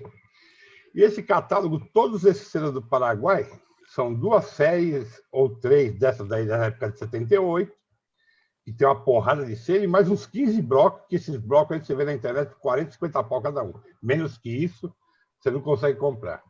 Então, como eu nunca fiz coleção para expor, eu sempre fiz coleção para mim, e quem me conhece sabe, coleciono quase todos os países do mundo, principalmente regular, e tem a filigrana e coisa que dá trabalho, porque senão não tem graça. Por exemplo, se eu fosse expor uma coleção de Copa do Mundo de 78, eu colocasse o selo do Paraguai, se ele está em tudo que é catálogo, qual o problema pôr o selo do Paraguai? Eu não preciso pôr todos, eu posso pôr um. Aparece um cara lá jogando bola com a camisa do Paraguai, eu quero falar, seleção Paraguai, a camisa é assim. Depois eu sei qual é o problema. Não vejo nada de mal. Entendeu? Na minha opinião, eu acho que um negócio assim é muito de gosto, porque, por exemplo, o Brasil de 2000 para frente eu não fiz mais. Esse negócio de selo autômato, aquele selo com a minha foto eu tenho de 2000, que eu tenho um monte de folha aí dele que eu fiz, mas é o que eu falo assim. Agora você vai colecionar Brasil, aquele monte de selo, aí sai selo do Zezé Camargo e Luciano. Você vai comprar na mão do cara 15 pau, o selo é primeiro pote. Você vai comprar a folha inteira, você faz o que com o resto? Vai ficar vendendo na internet? Entendeu? Então é um negócio que, para mim, eu prefiro 1000 vezes colecionar Mongólia.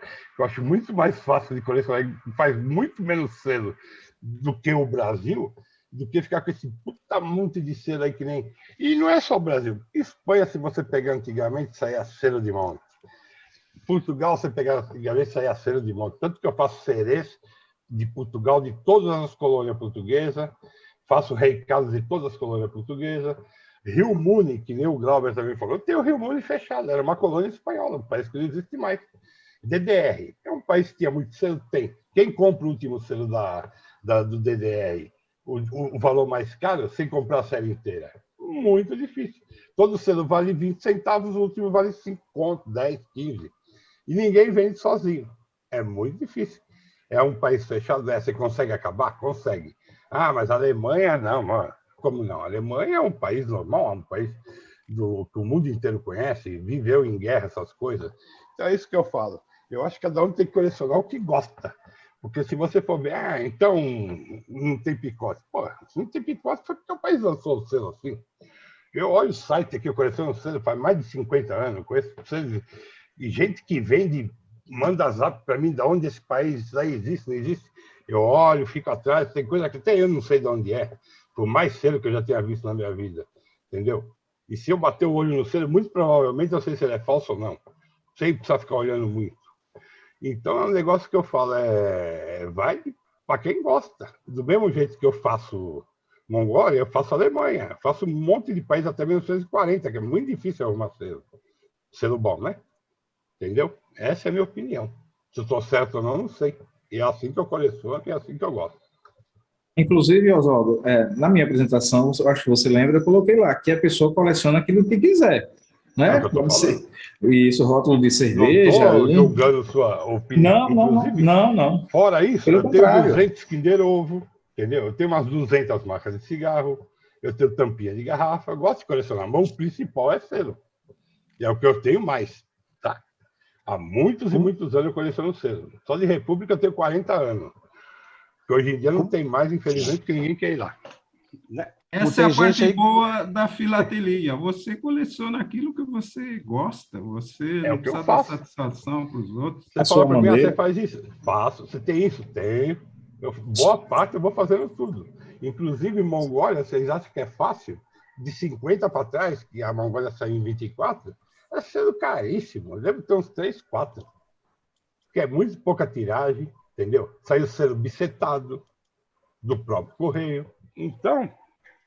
E é um país que emite coisa deles. Lá tem gente, a sair um selo bicetado do próprio correio é algo para lá de estranho, né, Oswaldo? O bicetado ele existe exatamente no momento em que o valor que o cara quer portear não tem, ele corta o selo. Agora, o correio já emite um selo bicetado, é algo bem estranho. Não, mas o que eu estou falando, muito provavelmente foi porque em 1924 o cara não ia pegar um selo e pôr um picote no meio. Está cheio de selo de Portugal assim aqui, das colônias. Eu tenho um monte aqui, ele tem picote no meio. E ele não está cortado, ele está cortado. Mas aí ele não é um selo bicetado. A própria Argentina tem selo assim, que é um selo provisório com picote no meio. Só que você tinha justamente a segunda metade para comprovar o uso. São situações diferentes da utilização de um bicetado, como a gente teve no Brasil, Estados Unidos e mesmo na Argentina. Acho que aí são situações e utilizações diferentes, talvez até nomes diferentes para um selo. Bicetado é quando você pega um selo de 100 réis, divide ao meio para usar 50-50.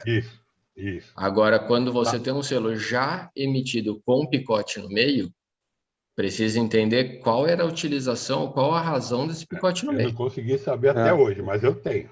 Então, acho que aí trazer... São coisas distintas. Então, é isso aí. Essa é a minha opinião. Ver a foto no catálogo, né? Ver a foto no catálogo, como é que ele é. É igual aquele 3PF da Alemanha, que era, até onde eu sei, era colocado em navio, se eu não me engano. Aquele 3PF, custa uma fortuna. É cortado no meio aquele selo. É o Vineta. É o Vineta, né? É um da Germânia, né? Isso. A Germânia. Macedo. Que é falso. Bom, primeiro, Glauber, parabéns pela palestra, interessante. Eu fiquei com uma dúvida. Você mostrou um selo da Guiné e eu não entendi o conceito ali do que se era duvidoso, se era adjacente, você podia voltar naquilo e pontuar? Na hora eu ia interferir, mas eu ia atrapalhar a tua linha de raciocínio, eu fiquei sem entender o porquê você pontuou no selo da Guiné.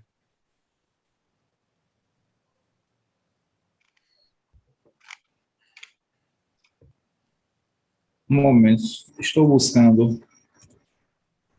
É um selo vermelhinho, meio rosado.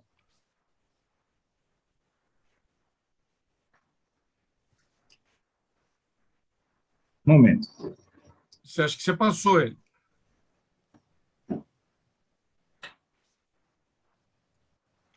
Beleza, Glauber. Aproveitando aí... Slide 12. Sim.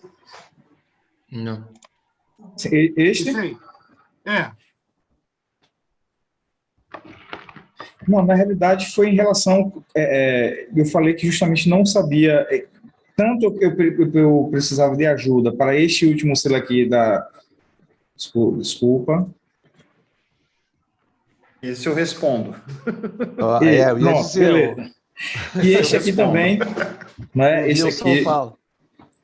Os selos portugueses, eles eram feitos e distribuídos para as colônias. Para as colônias. E as colônias aí então imprimiam o nome delas e o porte relativo ao que existia, ajustando o valor e moeda. Então, é muito normal você encontrar o mesmo selo português com diversos várias colônias, sobrestampas, né? Vários nomes e vários portes, porque é o mesmo selo distribuído para todas as colônias. A colônia imprimia o seu nome, ou a matriz, aí eu não saberia te dizer, e ajustando o porte necessário. Então, é uma única matriz com várias sobrestampas de valor e país. A Segunda Guerra eu deixo para o Wilson aí, porque ele vai saber muito mais que eu. É o mesmo para algumas colônias francesas. Isso. Sim, isso, exato. Wilson, me ajuda-me. Essa é a Operação Cornflakes, né? A Alemanha também emitiu, né? Você também tem emissões da Alemanha com selos ingleses também, né? Então, isso faz parte daquilo que em história militar a gente chama de operações de guerra psicológica. Então, aquilo ali, Futsches Reich, Deutsches Reich não tem uma tradução boa para o português, tá, gente? O pessoal traduz como império, né? Não tem nada a ver. Império ali o Futsches Reich nesse sentido, né? Fajuto, se foi. É um sentido de desqualificar, né, o nome oficial do Estado alemão.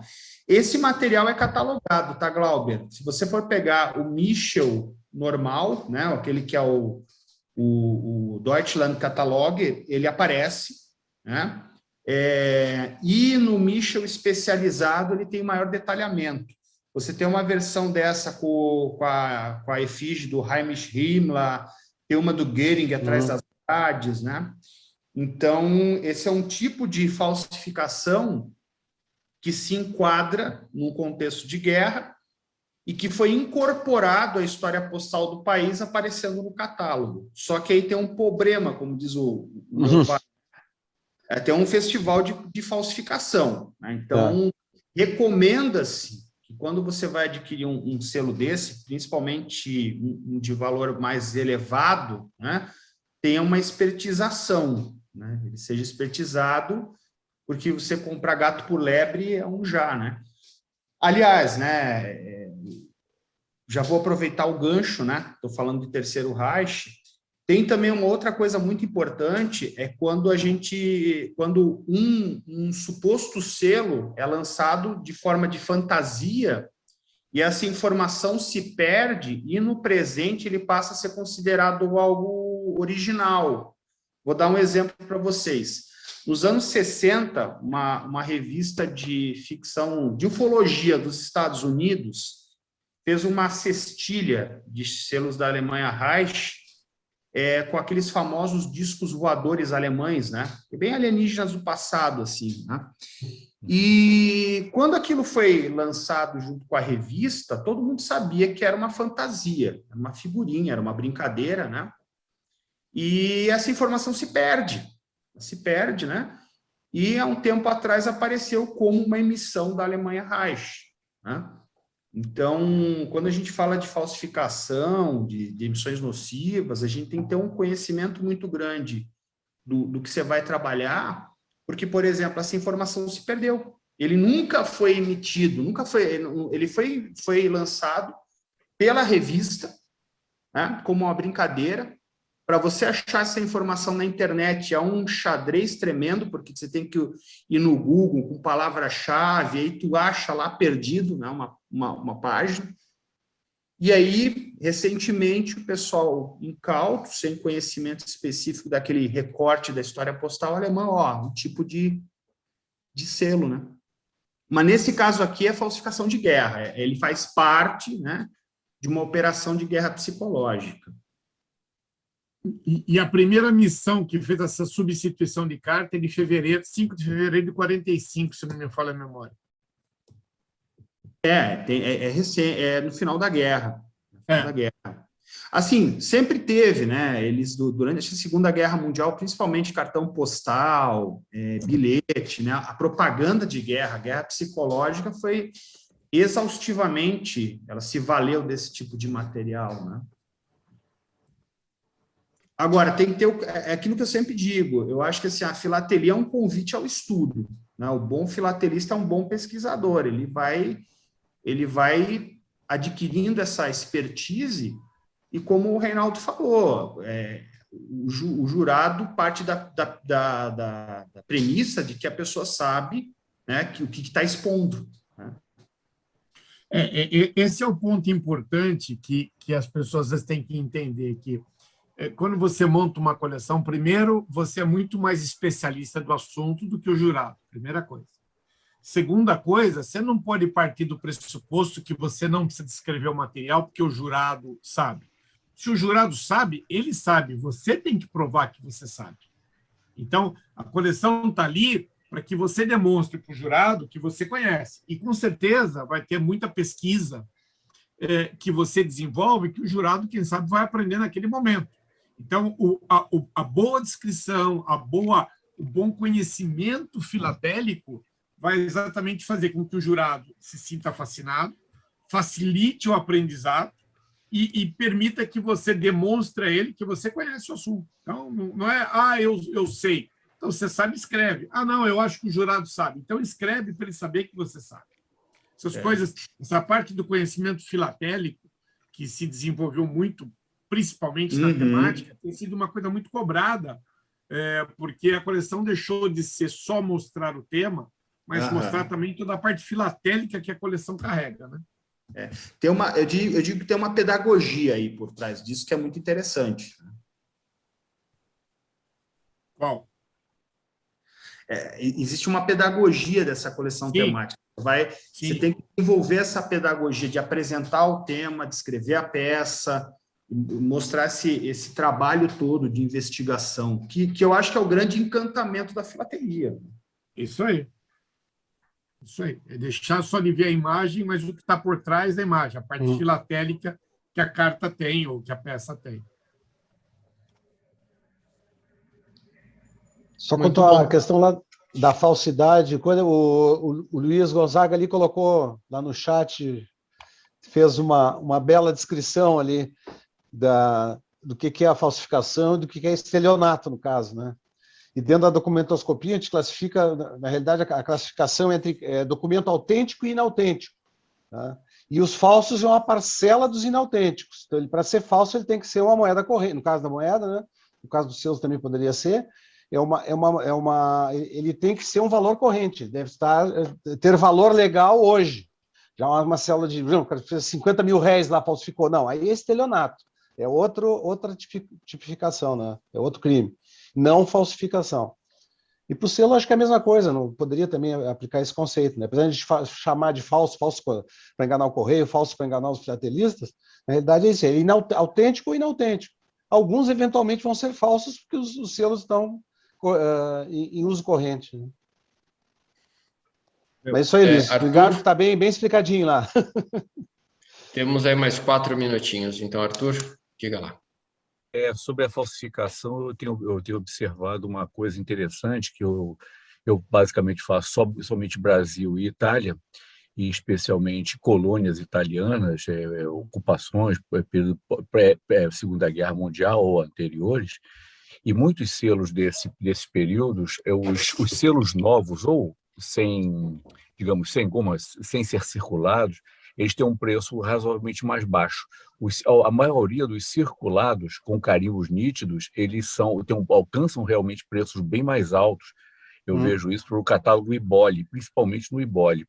Uma coisa que é interessante, que eu estava discutindo até com os colegas italianos, eles são um pouco reticentes porque já perceberam que houve um derrame de carimbos falsos, de reproduções de carimbos, vindos do leste europeu, especialmente de Romênia. Sim, eles ficam Ucrânia. Lá está todo mundo na defensiva, né? Eles ficam assim, e a espertização está muito difícil. Então, por isso está todo mundo.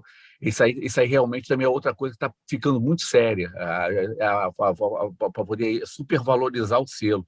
Então, está se evitando muito aparecer material desse no mercado atualmente, por conta disso, o medo de se utilizar selos que não tinham nada, não foram assim, sem goma, ou então novos, mas assim, se a goma se lava, a goma do selo antigo se lava, e eles botam um carimbo para poder supervalorizar.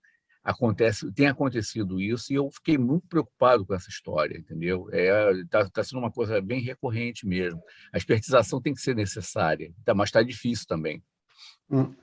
Arthur, me permita só um rápido comentário, porque eu coleciono fotografia de guerra, né? Sim. E isso é um problema que a gente tem, porque a partir dos anos 90 houve uma enxurrada de fotografia alemã da Segunda Guerra Mundial, de soldado da SS, de Panzer, e aí você olhava para trás, tinha algum carimbo em cirílico, né? Capturado em guerra. Isso vem do leste europeu, isso é um problema que a gente já sente muito em dois colecionismos, né? Fotografias e recordatórios de militares alemães mortos, né? Então, é um problema que agora está vindo bastante para a filatelia, porque a gente cresceu muito a procura por coleções fechadas, né?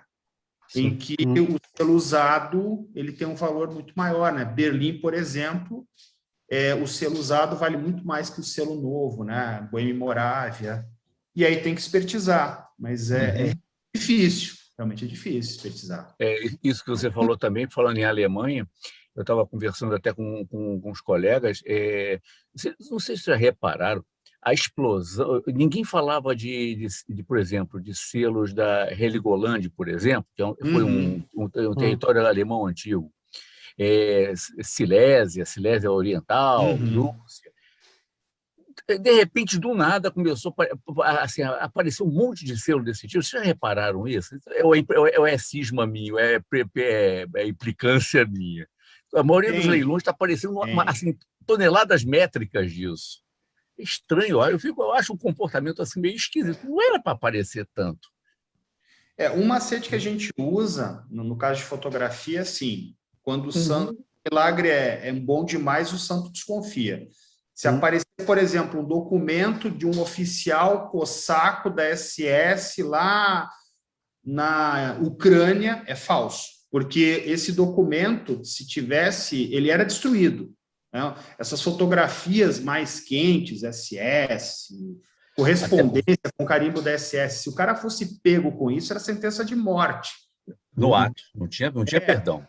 Então, a não ser que você saiba exatamente a procedência, tipo lá um parente da tua sogra que sobreviveu, de alguma forma veio para a guerra, documento de família, beleza. Mas apareceu em leilão, e eu tive um caso no começo desse ano, inclusive eu escrevi sobre isso, depois eu posso passar para vocês o texto que eu discuti. Num antiquário aqui em Santa Catarina, que veio com uma documentação era uma carteira de um gendarmerie cossaco em Cuban. E eu olhei para aquilo, isso aqui é falso. E aí fiz a espertização, porque esse tipo de material dificilmente vai aparecer, né? desses carimbos, né? A não ser também que aconteça de grandes colecionadores falecerem, né?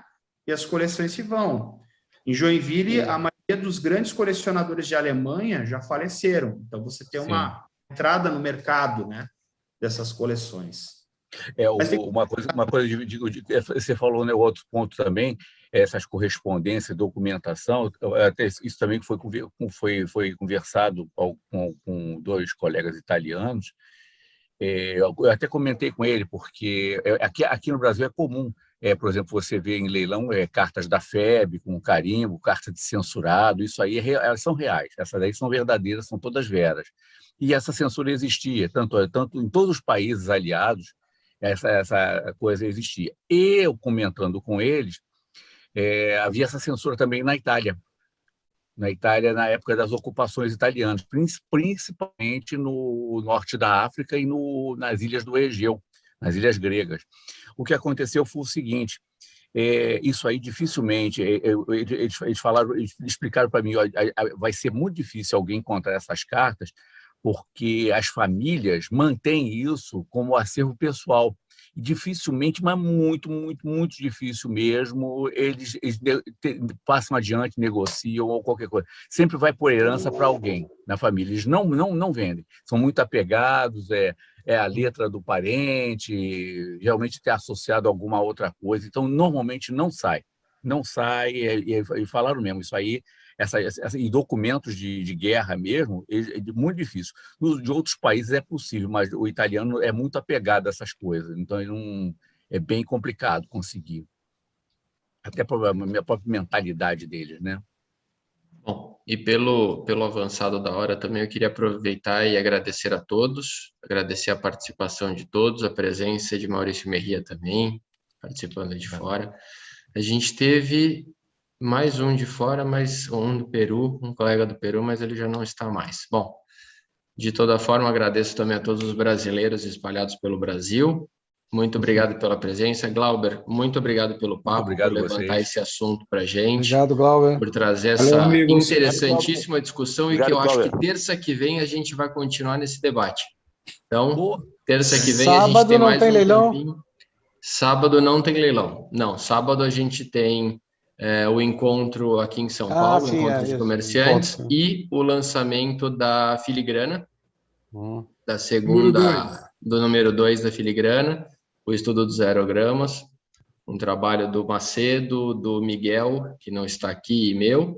E a gente vai ter isso no sábado às 15h lá no Maxud. Quem puder participar será muito bem-vindo. E já fica o espaço para terça-feira que vem a gente continuar nesse debate aí, que eu acho que ele é um debate interessante e bastante longo. Gente, obrigado a todos. Valeu, amigos. Muito obrigado pela participação. Boa semana. Boa semana. Um abraço. Um abraço a todos. Maurício, tem um leilão de falsos, né? Boa semana. Oswaldo. Bonini. Leilão de quê? Obrigado. Leilão de falsos na SB. Wilson. Beleza. Tchau, gente. Senhor Romeu. Tchau. Boa noite. Valeu, Reinaldo. Boa noite, Cláudio. Obrigado, Cláudio.